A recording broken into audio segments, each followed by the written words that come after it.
Hello everyone. I hira Sandra thokpam mayam puram pu amuk hanna aigi channel sega taram na okcheri. Ngasi aina pariba video content sidi profession gi matang dane. Aina si profession gi matang aina pujari use aigi comment section da mayam na request yam lae. Aidi profession gi matang na su kara haibi waidana. Aduna aina ngasi profession gi matang da video ai content se hai telap tongna aina semjar pani. Aduna hai ba aigi ngasi content se Adi maru oina di khogi mom pa oiba singi yam thina kanaba aduma video contents ne karigino haiba matamda haji khogi kana sega world sega more than 12,000 hena khoi profession chale dubo akoina khangi bisdi profession kharatani khoina khangi se maru oina akogi profession se akoi karamda salaga akoi se akoi career khangde karamba career chalaga akoi se akoina kanto budo oigani natra akoi karamba profession changa akoi se mai pa kani habise akoi yam thina akoi na khangbam mathau tai aduna haiba sigi profession se ai maru oina I example khara ai amakhak ai jim pijara ke mem phamda aduna maru oina akoi profession se aina sum ujarapu matamda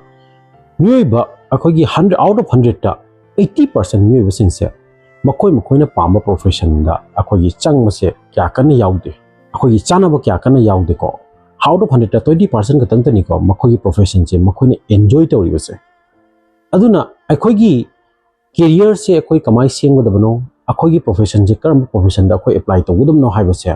masi haipitang kupna khangminasi haidana aina ai si video ase ai semjarak pani ahan bada ai example masang tang ai han pijar ke ko sigi example chena mayam da mamut tana khangna bai damaktani aina haija doriba masigi kaino se akoi video content se the example se sini ainguna thokpa aigi example engo isama ka thokpa example ni ko akoi likai da khogi army retire ma lerme mase the army retire se akoi mari matani habitai to makoi jumda aise no makoi ru ba habitare ko aisu akoi khunda toina leite mapan londa lei thabak tawtna khotna ado aina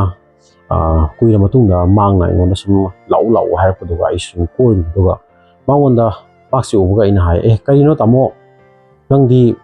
thabak tobu yari dana nang kada tawise ado kai damakta no nang swam yangna retirement ga lo thuklei sibo haina mangon jum hange mane ngonda hai mi makha da leibasiti tanthale da adu dona aise talaktana isagi business ama tawbuna hena phai hai dana ko aduga tholakpani paisa na maru nate mi makha da leibim tanthilakuni nem thokpani aina duga hange mi makha da leiba taraga su thabak ni dana haidana ada mana hai yengo aina thabak ta leigi matam da su aikhogi asobu sing na sengo yam thina yai koli adoidi mark se akhogi jam leading role oiba magi senior sing taw ngam da ba responsibility sing do mana yam tawrei adu ma khajikti adu gi post sing da sum tanthilakui mi makha da leibim tanthilakui aduna ai se thoklei mi na haire mana mongonda kariumba ise larika se phajana hairamba taragadi ai ahan laman singna sen patik chana paiba aise larik phajana hairamba taragadi moigi kari haige IPS ka haibado asa adugodo oiba taragadi aise kya nuai doino adubu laibanga thibani na larebo no or pubani na aduna ai thawma sama sigi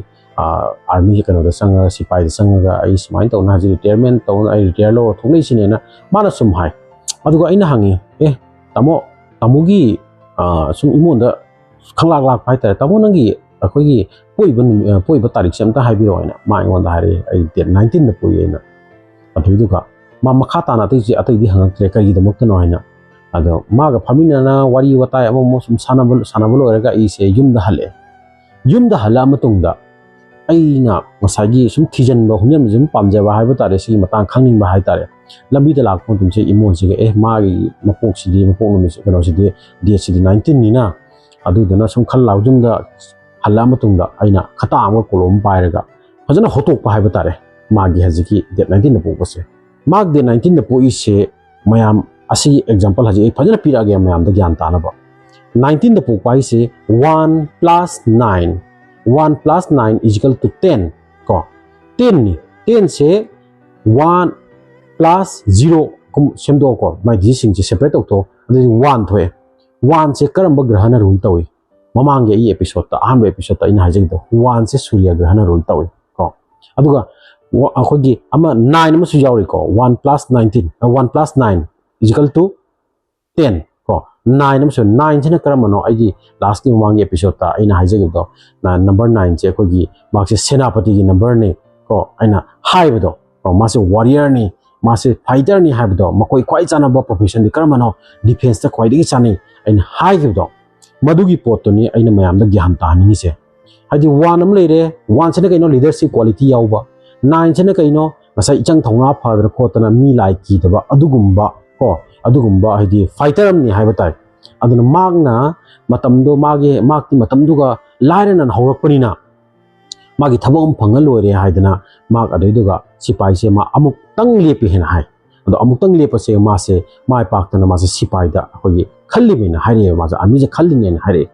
ado ma se adwain tawdana ngasai 9 jawdana 9 dana support tawbidana ma se amuk tamagi thabak si khangar thabak se tawra matungda sum haipet kuina tawra matungda mag mi makhada leibase hainartaba pot ama sum lae ba ko magi sen mara paikhalak ko mi thabak tori sum sen paikhalidana aduna ma se mi makhada lening daba ko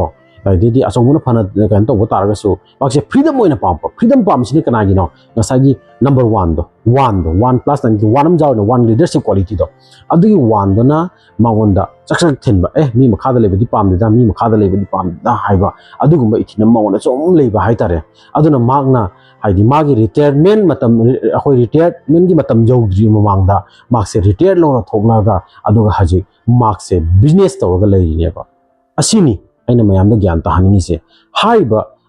aina poiba date se yam thina magun leibani akhoi isorna akoina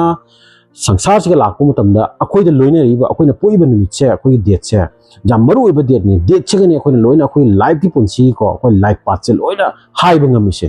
aduna aina ngasi haija da riba haidi date myam se karamba number no karamba date ta poino karamba number no rule tawino hai pot sing se ai mamut ta na haija ke aduga makhoi ga kari kai chana ba profession no haiba se ai yam namak panda taraga su mari manga ahum mari manga khatang oisu ai myam da panjaraga myam da ai haipitang gyan ta hanjage haidana ahanbada aina haija dori se akhoi kana gumba date 1 da pokpa date 10 da pokpa date 19 da pokpa amasum date 28 da pokpa myoy sing sini makhoi se number 1 na rule tawi number 1 se karamba graha no hai matamda akoi surya graha sun na rule tawi makhoi jam thina leadership quality yawa myoy sing oi ado makhoi jam thina potential jawba aduba myoy su oi aduna makhoi se as a private job khangde as a staff ko as a staff oina government service ta khangde natraga private job ta khangde ko makhoi se adugi oina pokpa myoy sing nate makhoi di leadership quality de yawbani na adi makhoi na lead tawraga atawba ko akhoi mi sing se magi makhara sohanba adugumba myoy sing ni haiba tai aduna makhoi profession se makhoi na lead tawra satpa profession sing se ga makhoi khwai sanai aduna maru oina business ta makhoi jam thina sanai ani suda akhoi any business loi yai ko puna loi man lead tawba ngamba business sing do adu mag loi na sanai adu ani suda akhoi entrepreneur hai tare boss haiba tare ko mai makhada mi son makholan ba adu mana adu lead tawra satpa company khangde adai ahum suda akhoi hotel ko adai restaurant ko makhoi yam thina sanai aduga makhoi na karigumba akhoi government service tawning taraga di government service to oi taraga di akhoi jam high post oi taba ko civil service akhoi IS IPS gumba leidana ko aduiduga apply tawbiba aduga kanna honabiba adu taraga di mai soidana pakani aduga akhoi doctor gumba ko doctor gi jam thina sanai akhoi khara high command ko magna haidi command tawba yaba aduga profession sing do government service tadi aduga sanai haina ahamda aina number 1 rule toriba date 1 da poiba date 10 da poiba date 19 da poiba amsung date 28 da poiba myoy sing siga aina makhoi sana profession si sing ne si sing sin na sum pajaningi ani suda akhoi gi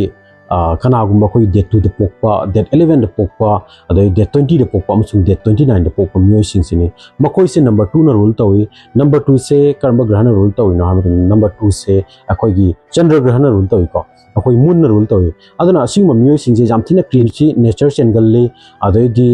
makhoi se jam thina akhoi gi khar emotion su oi adai makhoi se as a they are dreamers ko mangla na masagi mangla na tawjaba aduma myoy so igalle aduna makhoi sana profession di any kind of the government service or the private job ko makhoi se staff on ko makhoi se loina sanai loina tawbujai haina ko asimdi aham da impanjani adai di ani subuda akhoi gi doctor natraga nurse ko akhoi gi healing line da makhoi se sanai adai di akhoi doctor oiba taraga so psychiatric doctor ko doctor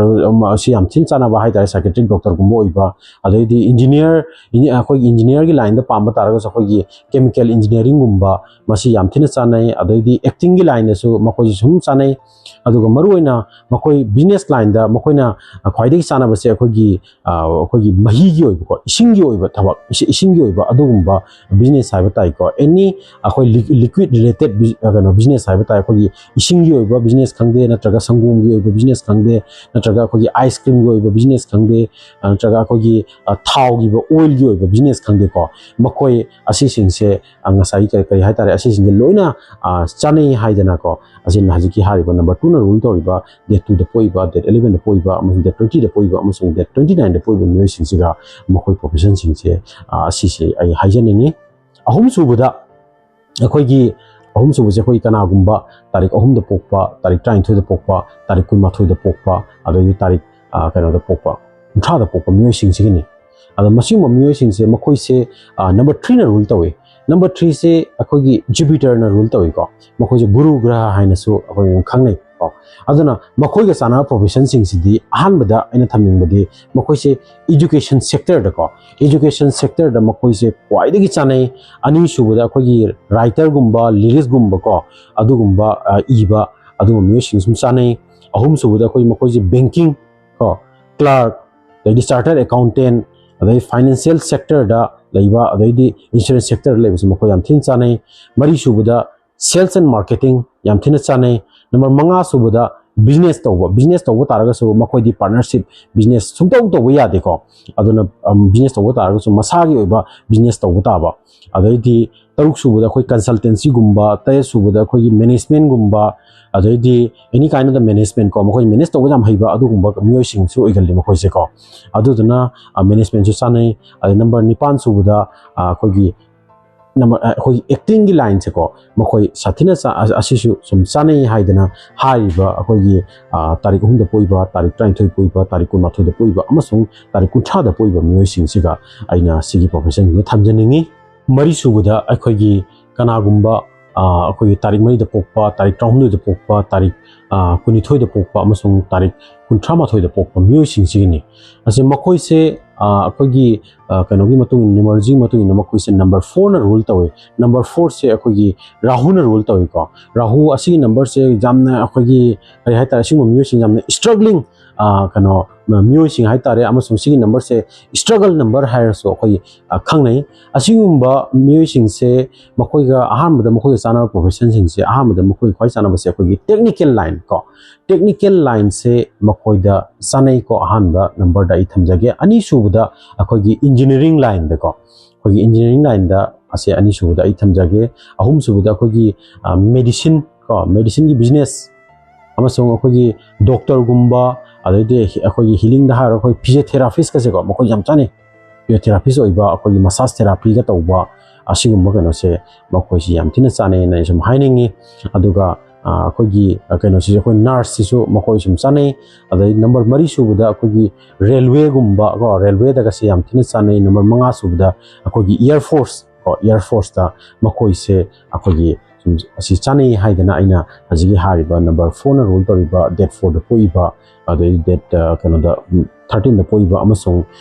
date 20 da pokpa amasung date 31 da pokpa myo sing se ga makoi profession sing che ai si amani se aina thamjaningi number manga subuda akhoi kana gumba akhoi date 5 da pokpa date 14 da pokpa amasung date 23 da pokpa myo sing sigini makoi se numerology gi tang wonten makoi se number 5 na rule tawe number 5 se akhoi buddha graha ina su khangi adagi akhoi planet harga akhoi mercury planet haina su ko asin rule to myo sing ni makoi se yam thina akhoi brainy oiba ko jamna kokphaba myo sing oigalle the fastest people hai tare ko makoi yam yang ba ko amak thorom sin yam yang ba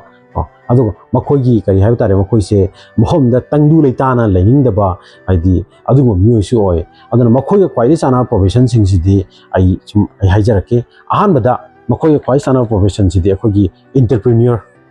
entrepreneur obise akhoi yam thina makoi sanai asigumba line se ga ani subuda sales and marketing sanai number ahum subuda akhoi travel industry ko mohom de move to travel industry da makoi sum sanai adai number 4 da akhoi author नत्रगा writer नत्रगा script writer होइबा असिगमसी profession चानै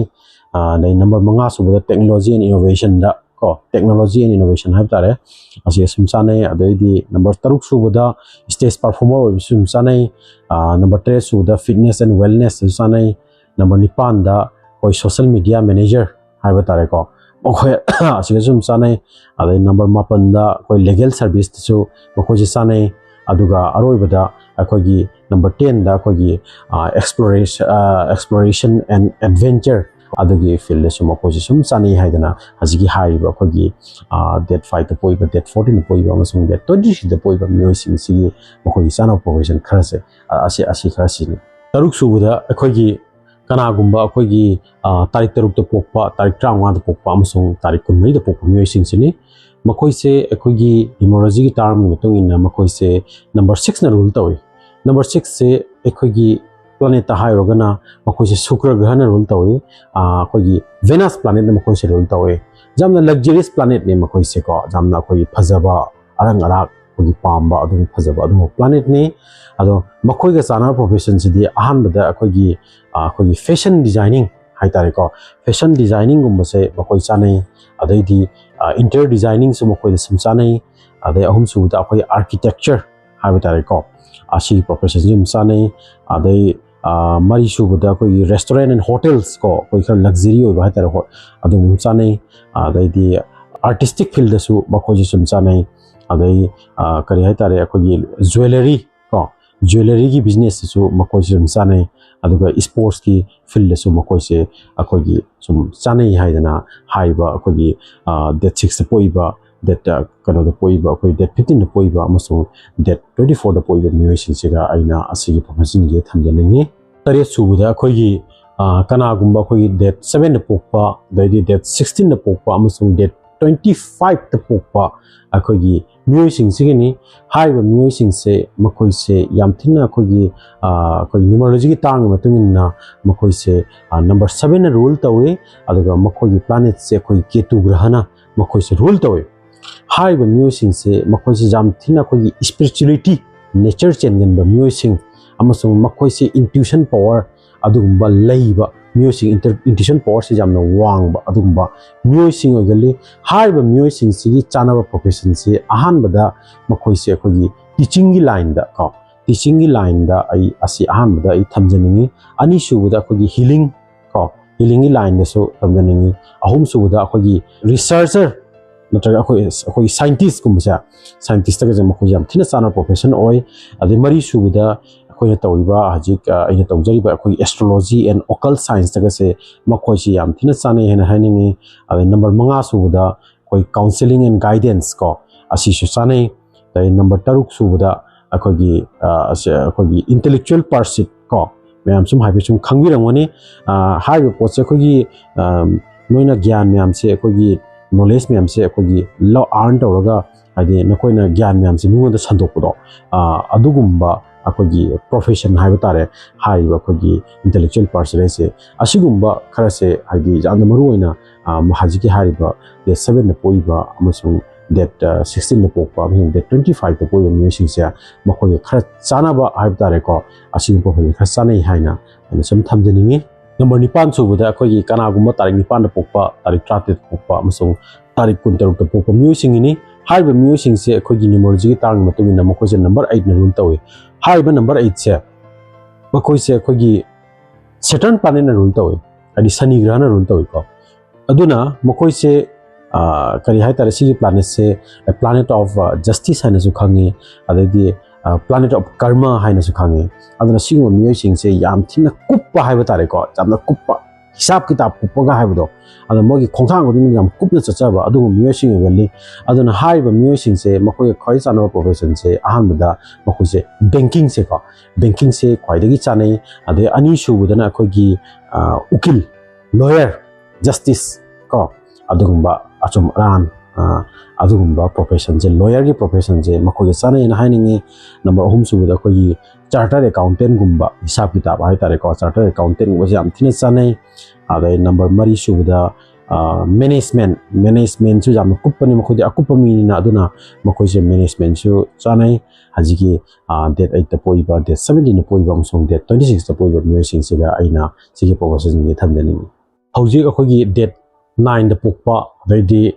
date 18 da pokpa amsong date 27 da pokpa kwaidi loiba number ni hai makoi sing se akhoi number 9 rule tori number 9 se akhoi numerology ki tang matungna makoi se Mangal Grahana Makoi rule tawi ko Mars planet na rule tawi hai ba myo sing se akhoi jam thina number 9 se akhoi senapati number ne na su khangi ko akhoi ma se lanmi hai ba tare ko adugumba jamna brave oiba adugumba ichang thauna phaba ko adugumba myo sing oigalli hai ba jamsu intelligent oiba mi so oigalli aduna hai ba myo sing hajiki number 9 rule tawi ba date 9 da poiba date 18 da poiba amsung date 27 da poiba myo sing se makoi kwai sana profession di ahan bada aina thamdani ni makoi se defense ko defense se makoi ga kwaidagi sanaba defense service se makoi da kwaidagi sanaba akoi profession ni haini ni ani shu bada akoi gi social worker ko society de makoi jam na phai ko society de makoi thabak jam tawi mi na jam masak khangba mi oi aduna social worker oi se makoi da su chani haina sum haijani ni ahum su bada akoi counseling abai number mari su bada akoi gi healthcare profession healthcare haraga akoi mayam chung khang doctor khangde nurse khangde adugumba healthcare profession sum kasane adai number manga su bada akoi art related profession ko art ki akoi related profession adugumba singing adai akoi dancing gumba adugum profession sum akoi msane number 3 su bada akoi teaching profession su sane adai number 7 da akoi environmental ko akoi activist haiba tare makoi se sumsane number 8 da akoi lawyer oibasu okilobisum sane aduga number 8 da aroiboina khogi makoi se business te susum sanai haidana asi haiba number 9 da poiba myo sing sigi ai asi chana profession jing che aina asi suggest tawni haidana mayam pham thamni aduna viewers sing ngasi aina haijariba akhoi profession sing che aigi experience ko aigi prediction dagi yam da nearly about out of 100% da akhoi 60% sing che loina sum success oina re mai magi profession chana ba sing che aina suggest tawu dagi aduga lemori ba akhoi 40% haiba tare makoi je kra hona ba kan da ba haiba tare laibak ta sum taina ba ko aduga myo sing oi bani makoi 40% sima di aina kya kana ga to adu 60% di loina aigi prediction aina haija ba sing che ajasi profession chani haiba sing che makoi no hona dana mai pak pa kya yauna gre aduna viewers sing aina haijaning badi aina ngasi piri ba suggestion sing se